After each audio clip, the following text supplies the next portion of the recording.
let's go back to smallpox. It's another bioagent that's often talked about in the War on Terror. Once again, it's smallpox. In the book, The Demon in the Freezer, Richard Preston describes a case of smallpox. Now, most people have heard of smallpox, but have no idea what the symptoms are or what they can do to humans. For those of you who are not familiar with smallpox and what it can do, here are some of the facts on smallpox and its symptoms. A. Smallpox is known as variola minor and variola major. Variola major is more deadly form with a death rate of 20 to 40%. The other type, variola minor, only kills 1% of those infected.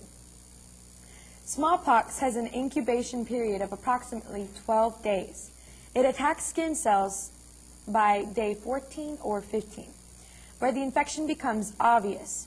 Your skin gets pimples from the disease. The pimples erupt first on the mouth, then the hands and arms, and the rest of your body. At this point, the disease can take two different courses. The pox can stay in separate pimples that stand out separately, which is the less deadly type, or the confluent type, where the blisters merge together in sheets and detach from the outer layer of skin from the flesh, which is usually lethal. In another form of smallpox, called hemorrhagic smallpox, is entirely different. The skin doesn't blister, but remains very smooth. Instead, bleeding occurs under the skin, making the skin look charred and black. It's known as black pox. The eyes will also hemorrhage, and bleeding begins in the organs. Death may occur from this bleeding. All of us here also listened to the graphic description of a case in the book, The Demon in the Freezer. So what do you think about this disease? When I was listening to the book, when I was listening to the description and stuff, I thought it was a very disgusting thing and horrible thing to go through.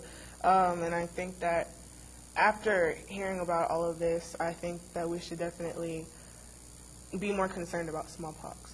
I was definitely scared about this whole smallpox thing because you never think about a biological attack happening just instantly one day. And the three diseases, you hope to get just one, and that's not as bad, but even that is life-threatening. Yeah, I know it's a really, really scary thing. And after hearing and reading those books, it practically gives you nightmares.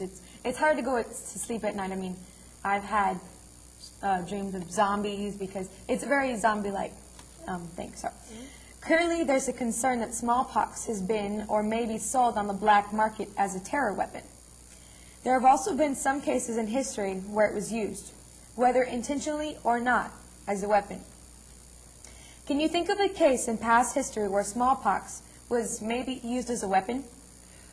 Yes, when Hernan Cortez came to Mexico or whatever, he basically brought this disease to the Indians, and without knowing that, like, the transfer of the disease, after he had left and came back, many of them were wiped out, so he could conquer the land easily. So that's a history event.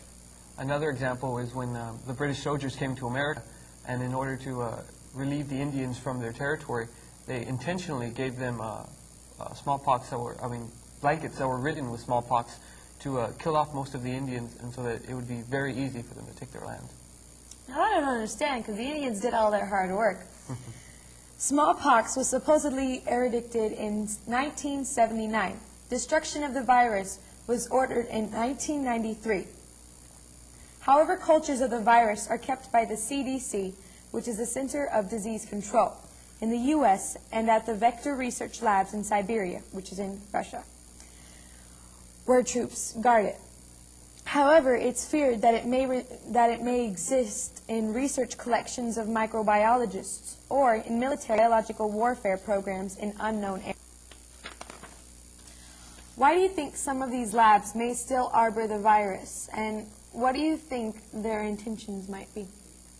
I think that they might be impatient, like they're just trying to find a cure faster, or they could be terrorists trying to wipe out a country or something. So I think those are probably some of the reasons. For a long time, the Soviet Union practiced smallpox virus just because it was very easy to manipulate, and many labs still have it today because it's a very easy virus to manipulate and change. Yeah, okay. With all that we've discussed now, do you think we should all be vaccinated against smallpox? Definitely, because like I was saying earlier, it's a very horrible thing to go through, and I know that my parents got vaccinated, so I don't even understand why they stopped. So yes, I think that we should get vaccinated. It's very hard to say because they stopped, and because they had wiped out the virus from mankind, and although it still lives in freezers, if it was released and vaccinated this year, the vaccination might not work next year. The book, The Demon in the Freezer, brings out that the vaccination might only be good for about 5 weeks after you've been infected. And so it might be worthless to have a vaccination now and use it for next year. Wow. See, I would also agree with just everybody. I think that if they actually did find a vaccine that could withhold us throughout every year, even if, it was mutated, if we could finally pin that down and figure out how to keep all smallpox viruses away from humans and protect us, then I think that it would make a very good law. To make it a law, not only would it lessen the chances of a person getting it, but also their friends and their family and the people they know that are around them.